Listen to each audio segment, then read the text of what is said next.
Thank you, everybody, for the opportunity to be here and talk about such a exciting topic. I want to congratulate you all for being a part of what I consider to be one of the more important times in our lives when it comes to medical devices and the advancement of digital health.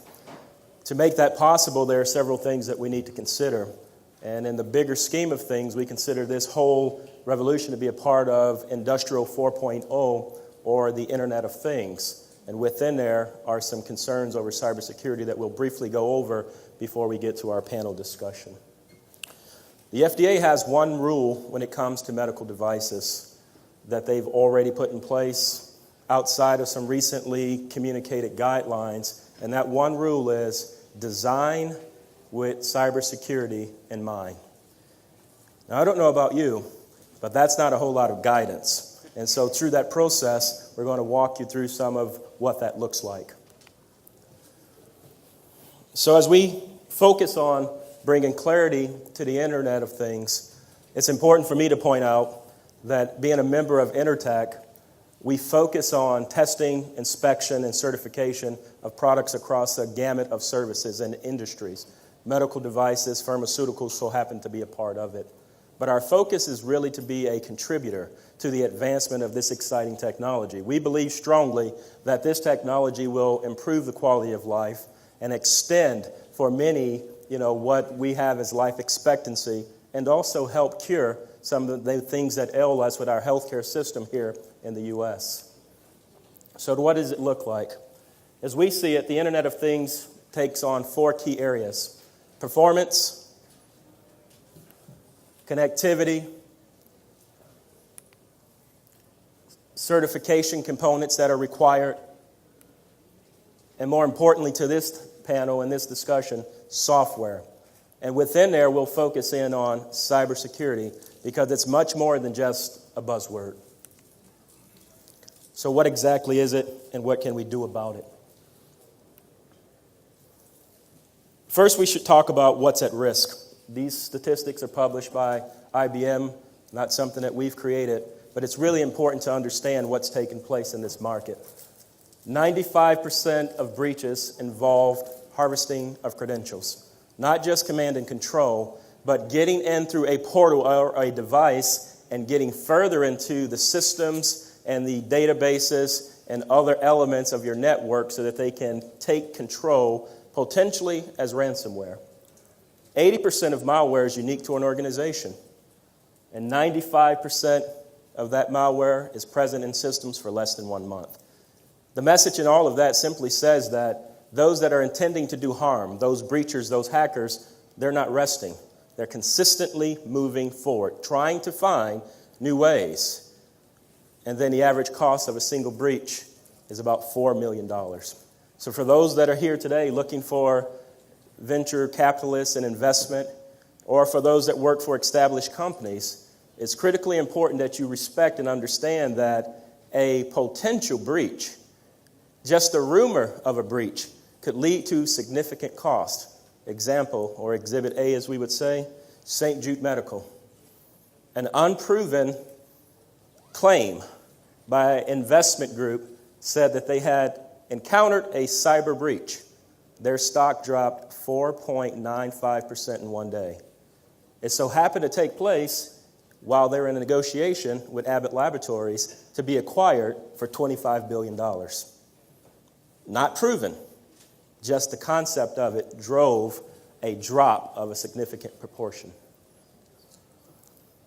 New threats are emerging every single day, not just in the medical space. Target, data breaches all over the place. So what's going on and what's the motivation? It's intended to create havoc and create chaos in a space and also minimize the advancement of the capabilities that the Internet of Things and digital health devices can bring to everyone across the globe. We've identified the breaches to be focused in 3 tiers. The rudimentary, automated ones, in which some software or some worm is going through the system trying to find known vulnerabilities. There's a significant breach that took place in 2 major retailers in the U.S., Best Buy and also Target. The truth is, it was the exact same malware, and it was embedded on a magnetic strip of somebody's credit or debit payment card. That's what we consider to be rudimentary. Sophisticated ones are targeted. They are targeting organizations for whatever intentions that they're targeting for, and they're sophisticated. So you're not just going to find this with a generic scan. This is something that's going to take actual effort or someone targeting an organization so that they can get inside and leverage whatever information or potentially leverage ransomware. And finally, we've heard rumors, can't say that they're proven, that in our recent process for presidential election, there may have been outside interference from another organization, another government. So these are specific, and they're intended to influence and control matters, 3 different levels. When you build your solution around it, we encourage our partners to focus on 2 major areas: your people and your governance, your policies. Because it's within those elements that you'll start to found the foundation that you can educate your business and your people on how to deal with those little seemingly innocent emails that can launch into hacks and take over of your email system.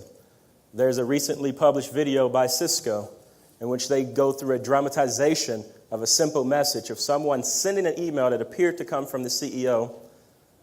Everyone read it because it came from the CEO. It launched a malware in their system that became a ransomware. Control was obtained by the hacker, and they would not give it back until they paid $100,000. They paid the $100,000 only to have the breachers and the hackers decide that wasn't good enough. They were not happy with it because they had a sucker on the hook, and they were going to continue to bleed him. And this dramatization, what took place was it was right before an IPO. And the IPO failed to take off because they couldn't get control. They could not convey to the public that they had control of their own system. So, what am I trying to say to you? When you develop your devices, you have to consider all the security measures on the very beginning stages. Once it's developed and ready to go out the door, I'm not sure how many companies will say, hold, we didn't put cybersecurity in there. It's critically important to take the steps. Our CIA recently released a report that said in 2017, they expect that the cybercrime for ransomware will generate $1 trillion US. $1 trillion. So when we connect devices, we need to respect that more connections leads to more risk. Now, there are various things in place today that have been in play for quite some time that we consider to be best practices. The governments across the globe have utilized the principle called FIPS 140-2, and it's for the information protection. And it's used at the highest levels of government, including military. That's being made available today for basic consumer products and for enterprise products. The international community has embraced 15408, an ISO standard for common criteria. There are also better practices for enterprises when you deal with ISO 27000. But more importantly to this group, the FDA, just 2 weeks ago, laid out some framework that we're going to talk a lot more about and what you need to do to ensure the security and to minimize the breachability and hackability of your medical device. We see that you need to take several steps. Step 1, you need to, first of all, identify your risk tolerance and your risk profile. Step 2, do vulnerability assessments. How vulnerable are you? I was sharing with someone earlier today that my mother is not technical at all, but she loves to ask me, what do you do for a living? And it's hard to explain it. So I said, Mom, think of it this way. At your house, when you have windows and doors, you always monitor those as points of entry for some potential thief, some criminal. But when you take a medical device or any device and connect it to the outside world, you must understand that anything that you potentially connect it to becomes your next portal. It's your next window, and it's your next door. So you're not just going to go through windows and doors to get into a kitchen of a house. You're going to go through the kitchen so you can get to the bedroom. Why? Because in the bedroom, somebody might have expensive jewelry, and they might have other critical information. This is how cyber thieves work. They penetrate the most vulnerable point. So protect yourself with a vulnerability assessment. Penetration testing depends on what type of product. Application level, hardware level. There are ways that you can evaluate, again, to identify how risky your product is once it's introduced into the outside world. Monitoring, data inspection. Like anything else, we're monitoring flows of traffic. And if you see any abnormal things develop, it could be an indicator that something's wrong. And so there's ongoing monitoring. And finally, security reviews. Make it a part of your culture. Make it a part of what you do day in and day out. Speak the language. Educate the people. Because once you start to do that, you can start to combat those that have bad intentions to command and control your device or to lock you out of your own product. A few more slides here. NIST has recently released framework. And under NIST framework, there's one key assumption that I would like you to take from this slide. It's not a matter of if, it's a matter of when a breach takes place. And you need to be prepared with an identification process, an assessment, how deep did it go, report it, communicate it, review it, and finally, how you're going to fix it. Your customers are dependent on you. I have elderly loved ones who will depend on many of the products that you develop. And in the future, I may. My children may. And it's important that their and mine and yours privacy and critical information, command and control of your device isn't so easy for some outsider to take control of. Johnson & Johnson had a recent breach of one of their devices for insulin. The concern was someone remotely could decide to tell the pump to give more insulin to the person. What we find is that most of those that intend to breach devices, they don't want to hurt the end user. They want to have impact on the potential companies. They want to get deeper inside. How many of you recall a few months ago that we had a shutdown of the East Coast internet solutions or services? You recall this? Do you know how it took place or what took place?